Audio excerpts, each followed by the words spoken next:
At 08:37 hours on November 22, 1941, Kapitan zur See Bernhard Rogge watched HMS Devonshire fire 2 warning salvos that bracketed his ship.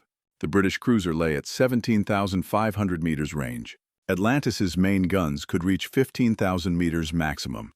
Rogge could not return fire. He could not run. His ship made 12 knots. Devonshire made 32. He could only transmit a false identity signal and hope the cruiser believed him.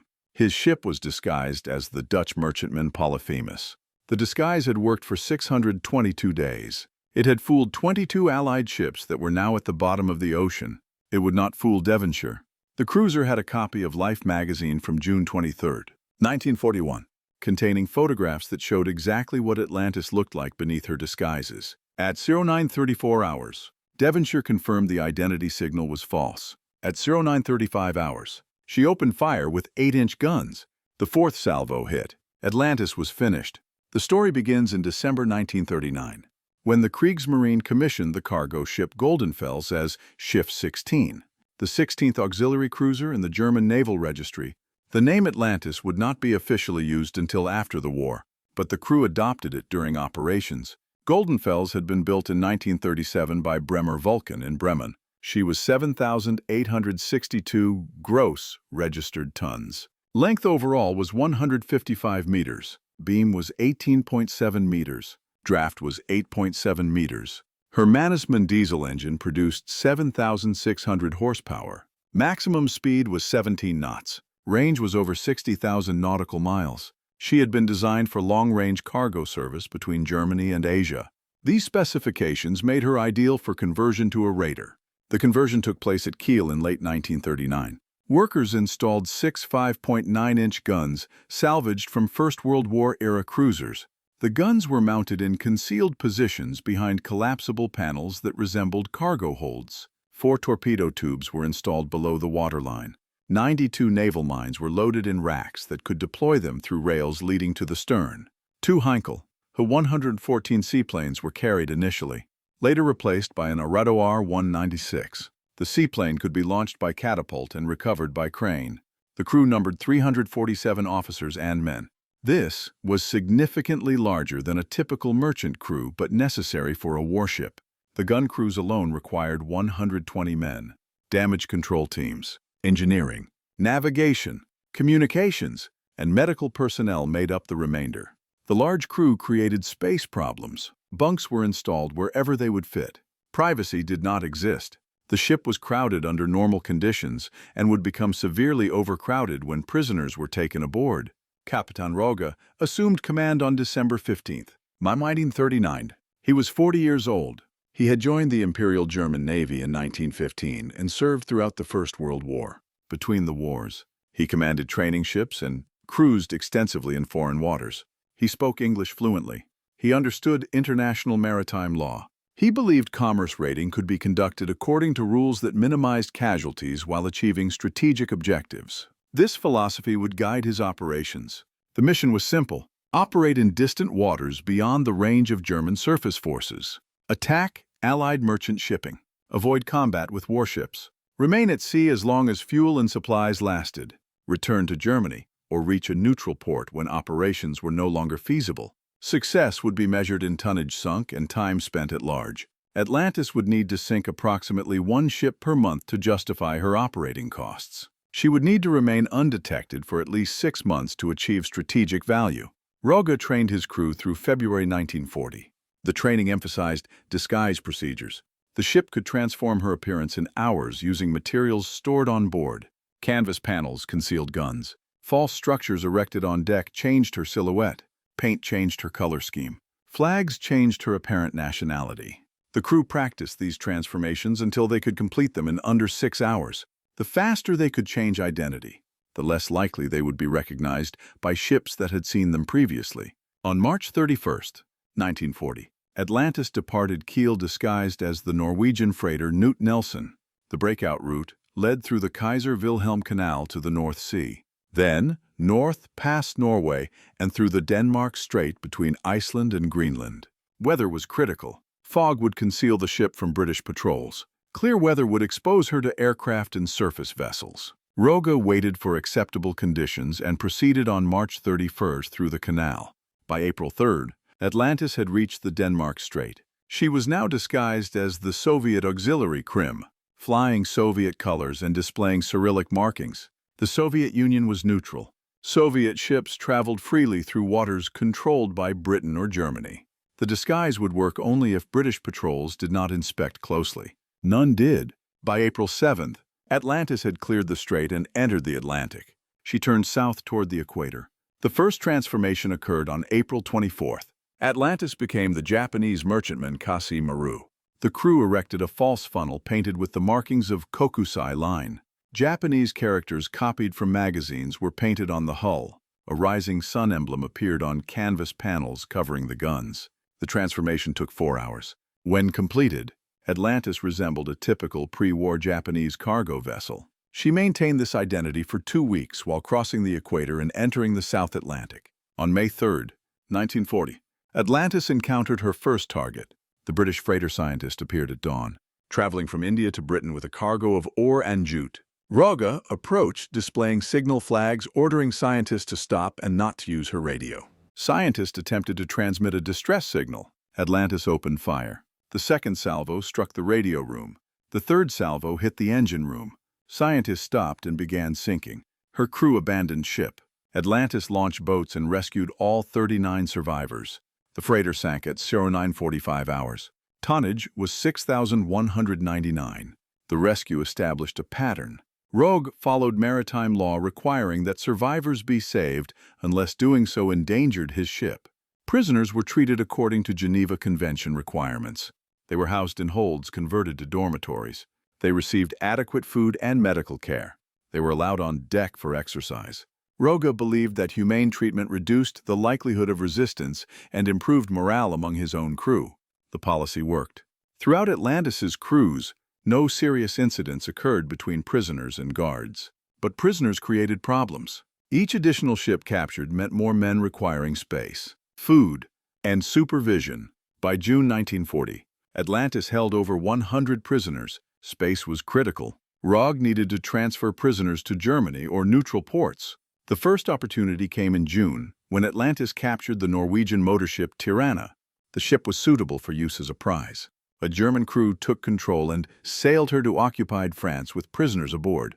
Between May and August 1940, Atlantis operated in the South Atlantic and Indian Ocean. She sank the British ships City of Baghdad and Kemmendine in July. She captured the British ship Talleyrand and Norwegian ship King City in August. The total tonnage sunk or captured by August reached 30,000. The operations established Rogge's tactics. Approach targets flying false colors, order them to stop and not transmit distress signals. Open fire if they attempted to transmit. Rescue survivors. Transfer prisoners at first opportunity. On August 10th and 11th, Atlantis laid 92 naval mines off Cape Agulhas, South Africa. The mines were Type C electric contact mines weighing 500 kilograms each. They were set to activate after 24 hours, allowing Atlantis time to depart the area. The minefield would remain active for months, sinking ships that strayed into it. At least 3 vessels were sunk by Atlantis's mines during late 1940. The mining operation demonstrated that raiders could conduct offensive operations beyond direct ship-to-ship combat. On November 11th, 1940, Atlantis encountered the Blue Funnel Line cargo ship Automaton northwest of Sumatra. Automaton was traveling from Liverpool to Singapore via Penang. She carried general cargo, mail, and classified documents. The documents included a report from the British Chiefs of Staff Committee analyzing British defensive capabilities in the Far East. The report concluded that Britain could not defend Singapore, Malaya, or Hong Kong against Japanese attack. British forces in the region were inadequate. Reinforcements would not arrive in time if Japan attacked. Rogge captured Automaton after a brief action. The ship attempted to transmit a distress signal. Atlantis opened fire. Shells struck the bridge, killing the captain and senior officers. The crew surrendered. German boarding parties discovered the classified documents in the ship's safe. Rogge recognized their intelligence value immediately. He photographed the documents and dispatched copies to Japan aboard captured vessels being sent there as prizes. The Japanese received the documents in December 1940. Admiral Yamamoto later cited them as evidence that Britain could not resist Japanese expansion. The Automaton documents may have influenced the Japanese decision to attack Pearl Harbor.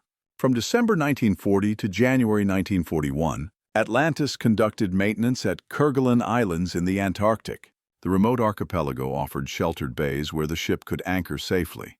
The crew repainted the hull, repaired machinery, and replenished fresh water from streams. One sailor died when he fell from the funnel while painting. He was buried ashore in what was possibly the southernmost German military grave of the war. The crew returned to sea in January, refreshed and ready for additional operations. In late January 1941, Atlantis sank the British ship Mandsaur off East Africa using a combination of air attack and gunfire. The Arado seaplane located the target, attacked with bombs, and destroyed the radio antenna with a grappling hook to prevent distress signals. Atlantis closed and finished the ship with gunfire. The action demonstrated effective coordination between the seaplane and the mothership. The tactic would be used repeatedly during subsequent operations. On April 17, 1941, Atlantis encountered the Egyptian passenger liner Zamzam in the South Atlantic.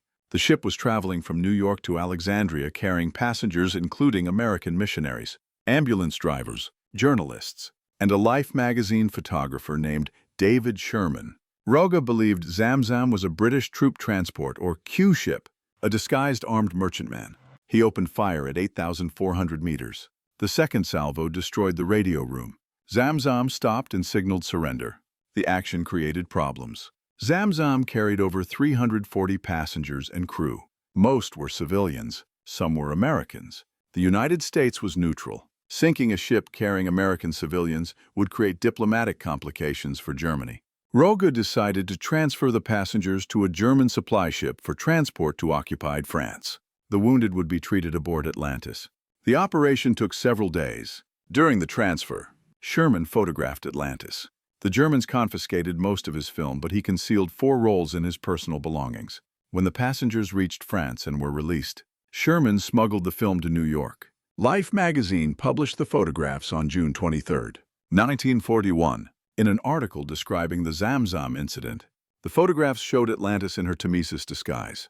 They revealed details of her appearance, armament, and structure. British naval intelligence received copies immediately. The photographs would ultimately lead to Atlantis's destruction. By July 1941, Atlantis had operated for 16 months. She had sunk 16 ships and captured 6 others. Total tonnage exceeded 144,000. Fuel and supplies were running low.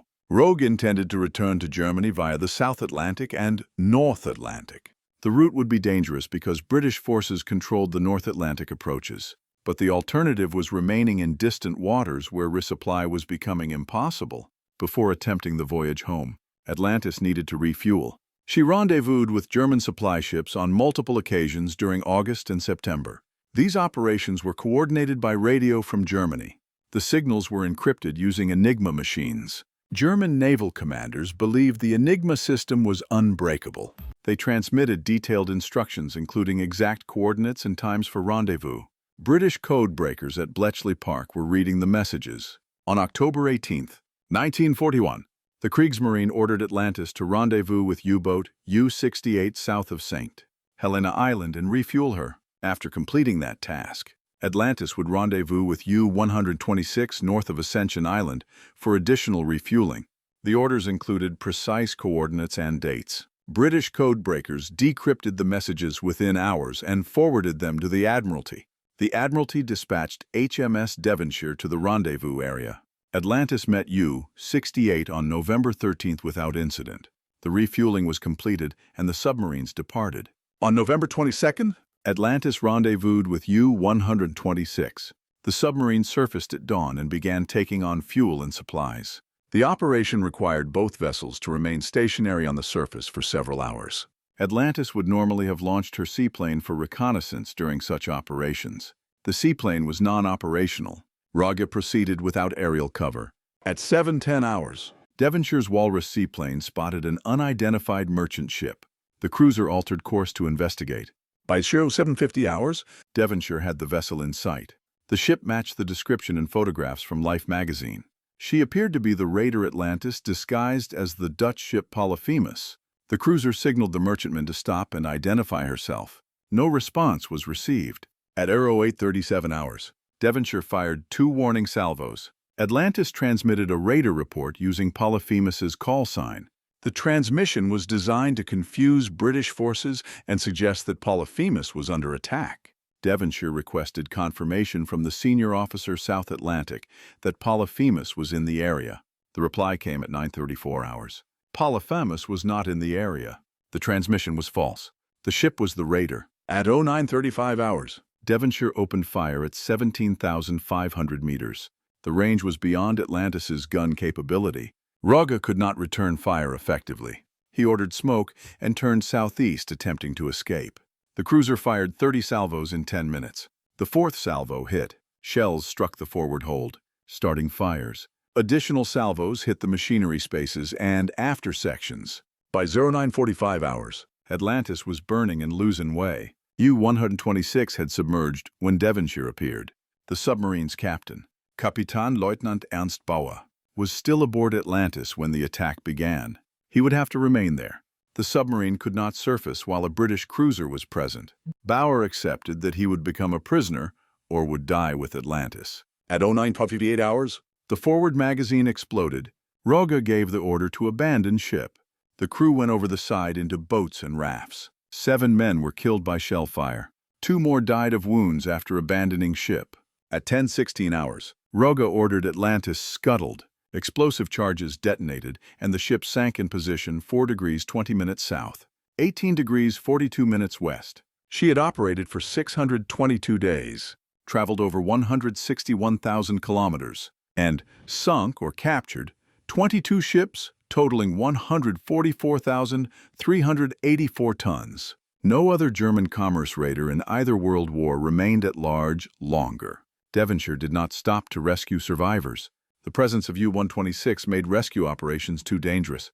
The cruiser departed the area at high speed. After Devonshire disappeared, U-126 surfaced and began recovering survivors. The submarine took 107 men aboard and towed rafts with another 200. The submarine could not carry over 300 men. Most rode in rafts towed behind. The submarine proceeded slowly toward Brazil, 1,500 kilometers west. 2 days later, the German supply ship Python arrived and took the survivors aboard. Python was also a converted merchantman, serving as a floating supply depot for U-boats. On December 1st, while Python was refueling submarines U-126 and UA, another British cruiser appeared. HMS Dorsetshire opened fire. Python was scuttled to prevent capture. The Atlantis survivors went back into the water. The U-boats recovered everyone and proceeded toward France. Italian submarines met them off the Cape Verde Islands and transferred some personnel. By December 29, all survivors had reached German-controlled ports.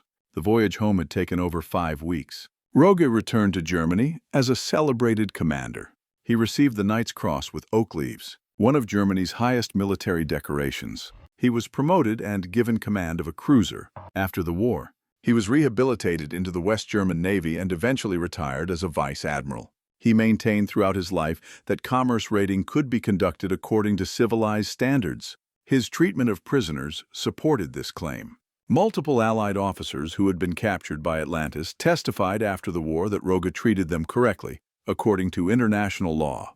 The strategic assessment of Atlantis is complex. She sank 144,000 tons of shipping over 622 days. This averaged 230 tons per day. A typical U-boat sank approximately 5,000 tons per patrol lasting 2 months. Atlantis was less efficient per day but operated continuously for over 20 months. Her total contribution was equivalent to approximately 30 U-boat patrols. This was significant, but not decisive. The true value of raiders lay in forcing the Allies to allocate resources to protect convoys. Every merchant ship required escort. Every convoy required cruisers and destroyers. These vessels could not be used for offensive operations if they were escorting convoys. Atlantis and other raiders created uncertainty. Merchant ships could not know which vessels they encountered were friendly and which were disguised raiders. This uncertainty forced all ships to travel in convoy and accept delays. The Automedon documents may have been Atlantis's most significant contribution. The intelligence provided to Japan described British weakness in the Far East accurately. Whether this intelligence influenced Japanese strategy remains debatable. Japanese planning for expansion was already underway. The documents confirmed what Japanese strategists suspected. Whether confirmation was necessary for the decision to attack remains unknown. The disguise tactics demonstrated by Atlantis influenced subsequent operations. The ability to change identity rapidly allowed a single ship to operate as multiple vessels. Each transformation reset the clock. Allied intelligence might track a Norwegian freighter for weeks. Then the ship would disappear, and a Dutch merchantman would appear. Connecting them required detailed records and careful analysis. British intelligence eventually maintained files on all known neutral merchantmen operating in distant waters. Any vessel that did not match records became suspect. The human perspective on Atlantis comes from memoirs written by Rogge and crew members. They described life aboard as routine, punctuated by brief moments of intense action. Most days consisted of steaming slowly across empty ocean. The crew maintained the ship, conducted training, and waited for targets. When targets appeared, action lasted hours at most. Then routine resumed. The captured prisoners provided some diversion. Many spoke German. Conversations developed. Rogge reportedly played chess with captured officers. The relationship was formal, but not hostile. Prisoners described their treatment as correct. Conditions were crowded but tolerable. Food was adequate, though monotonous. Medical care was provided when needed. The guards were professional. Physical abuse did not occur. Several prisoners noted that Rogge apologized for the necessity of keeping them confined. This was unusual. Most commanders did not apologize to prisoners. Rogge believed that courtesy cost nothing and might benefit German reputation in the post-war period. The end came because of Enigma decryption and a Life magazine article. Neither factor alone would have been sufficient. The Enigma decryption provided location but not identification. The Life photographs provided identification but not location. Together, they allowed Devonshire to find Atlantis and confirm her identity. The combination was devastating. After November 1941, raiders could no longer operate safely if they used radio communications. Several other raiders were sunk in late 1941 and early 1942 after their positions were betrayed by decrypted radio traffic. The legacy of Atlantis exists primarily in naval warfare doctrine regarding commerce raiding. The operations demonstrated that disguised merchantmen could operate successfully against superior forces if they avoided direct combat. The tactics of false identity, surprise attack, and rapid escape worked for over 600 days. They failed when technology broke the operational security required for success. Enigma decryption eliminated the security. Once positions were known, raiders could not escape cruisers that were faster and more heavily armed. Modern commerce raiding by surface vessels is obsolete. Submarines and aircraft replaced surface raiders after World War II, but the concept of disguise and deception remains valid. Military forces continue to use false identities, misleading signals, and unexpected tactics. The principles Rogge employed are timeless. Appear weak when strong. Appear friendly when hostile. Strike when the enemy is unprepared. Escape before they can respond. These principles worked in 1940. They work now. The memorial to Atlantis and her crew consists of records and memories. No physical monument exists. The ship lies at the bottom of the Atlantic in 4,000 meters of water. Her wreck has never been located. Survivors of her crew met occasionally after the war, but no formal reunions were organized. Rogge died in 1982. Most crew members died in subsequent decades. Their accomplishment was recognized by those who studied naval warfare but largely forgotten by the general public. The photographs from Life magazine that contributed to Atlantis's destruction are preserved in archives. They show a ship that appears unremarkable, a standard pre-war merchantman with conventional lines and typical fittings. Only close inspection reveals details that betray her true nature. The guns behind canvas panels, the reinforced structure, the military precision of the crew visible in the photographs. These details told British intelligence what they needed to know. The apparently innocent Dutch freighter was the German raider that had eluded capture for over 600 days. This was Atlantis, not a battleship, not a cruiser, a converted cargo ship with obsolete guns and a brilliant commander. She operated in every ocean. She sank 22 ships. She captured valuable intelligence. She demonstrated that clever tactics could defeat superior force. She survived longer than any other raider in German naval history. She was sunk by technology she could not counter. Code breaking and photography defeated disguise and deception. The outcome was inevitable once her operating methods were compromised. But for 622 days, she proved that the Trojan horse concept worked at sea.